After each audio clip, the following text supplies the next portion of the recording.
इस एक ही बात में आपका सब काम पूरा हो जाएगा। कोई चाह बाकी नहीं रहेगी, कोई काम बाकी नहीं रहेगा।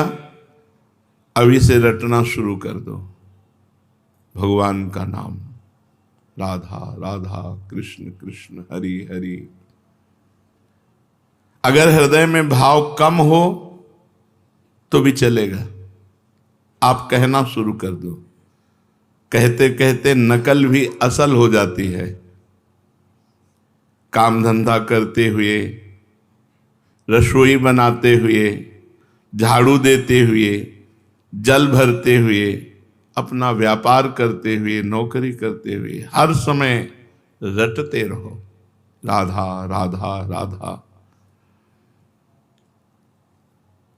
नियम अगर आप ले लें कि 5 मिनट में एक बार भगवान का स्मरण करेंगे, अर्थात कोई भी 5 मिनट खाली नहीं जाने पाएगा।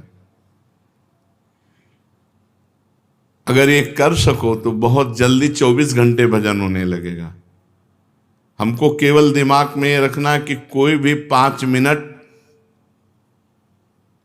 बिना सुमिरन के नहीं निकलना चाहिए। एक बार राधा बोले 5 मिनट की फुर्सत, फिर एक बार राधा बोले 5 मिनट की फुर्सत।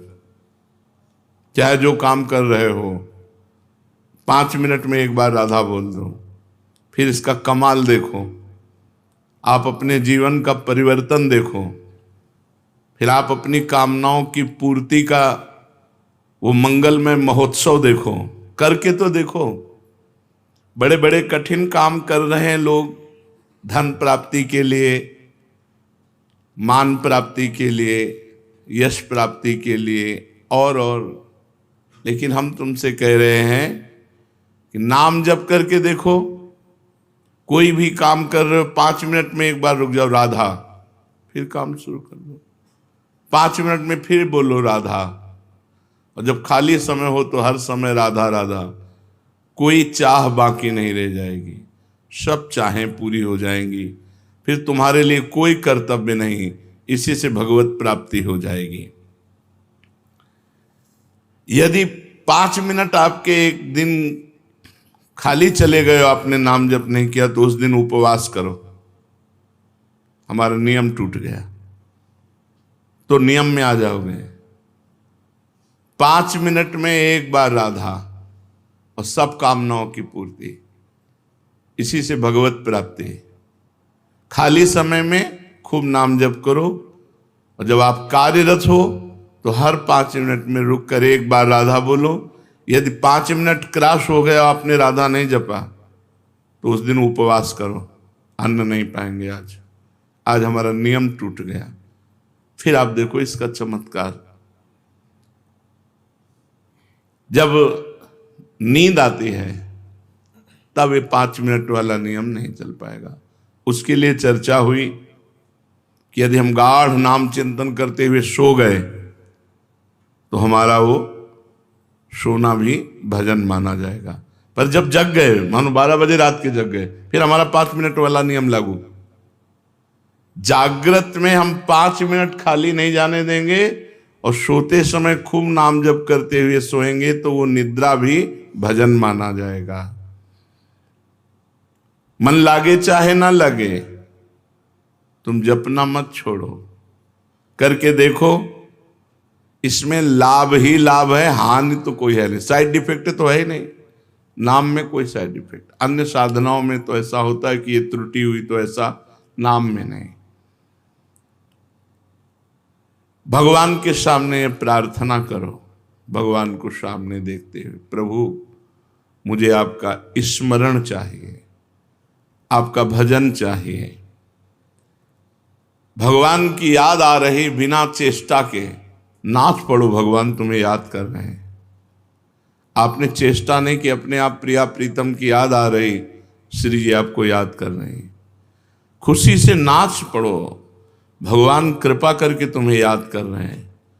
अचानक चित्तवृत्ति भगवान में गई तो ये आपकी नहीं गई, भगवान आपको याद कर रहे हैं, प्रभु आपको याद कर रहे हैं, तब आपकी चित्तवृत्ति डूबी। कोई भी भक्त ऐसा नहीं कह सकता कि मैं सर्वथा निष्पाप हूं, अगर वो कहता तो झूठा। निष्पाप होता तो मृत्युलोक में जन्म क्यों होता? मृत्युलोक का शरीर बनता ही शुभ अशुभ कर्मों से है। इस शरीर की रचना ही दो कर्म से होती है। अगर शुभ कर्म है तो देव शरीर, अशुभ कर्म है तो यातना शरीर, शुभ अशुभ कर्म है तो मनुष्य लोक में। इस मृत्यु लोक में जन्मता वही है जिसका कुछ पाप होता है, कुछ पुण्य होता है। तो निष्पाप तो हुआ नहीं, पर भगवान ने उनको माफ करके उनके पाप मिटाकर उनको महात्मा बनाया कि नहीं बनाया? भगवान उनको प्राप्त हुए तो हमारा भी कल्याण हो सकता है। सर्वथा निष्पाप और पवित्र होकर भगवान की प्राप्ति भगवान के स्मरण से होती है। ऐसी ताकत और किसी साधन में नहीं, केवल भगवान के नाम जप में है। भगवान सब जगह हैं, पर बिना भजन के आप देख नहीं सकते। भजन वो प्रक्रिया है जिससे भगवान देखते हैं। जैसे दूध में बूंद बूंद पे घी है, पर वो पूड़ी नहीं पका सकता, उसकी प्रक्रिया है, फिर घी निकलेगा। ऐसे ही सर्वत्र भगवान है, हमारे काम में आने वाले नहीं। प्रक्रिया है, भजन करो और अपनापन हो जाए। मेरे श्री कृष्ण, मेरे प्रियाजू। अब बात बन गई। एक आदमी की गाय बीमार हो गई। वैद्य ने कहा कि तुम गाय को काली मिर्च खिलाकर ऊपर से 1 पाव घी पिला दो, ठीक हो जाएगी।